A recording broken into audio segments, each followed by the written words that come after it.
Hi mga be! For today's video, magkakatay tayo ng baka. Ay hindi pala. Tingnan po natin kung anong klase ang mga ito. Ma, ano pong klaseng baka yan?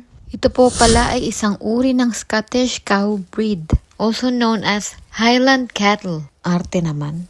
Highland cattle na lang, na may scientific name na Bos taurus taurus. Highland cattle is an ancient breed as early as the 6th century. Sila po pala ang pinakamatandang uri ng baka sa history sa buong mundo. And they are originated from the Western Isles of Scotland. Napaka-juicy, napakasarap at napakalambot po ng karne ng mga ito.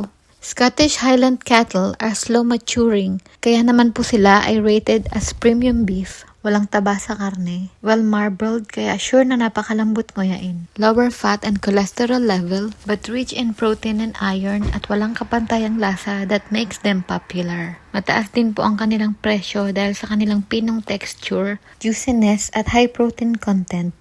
Magmanok na lang pala tayo anak. Ang cute naman nun. Nakakaawa naman paglaki, uulamin lang. Yun lang po muna. Thank you for watching.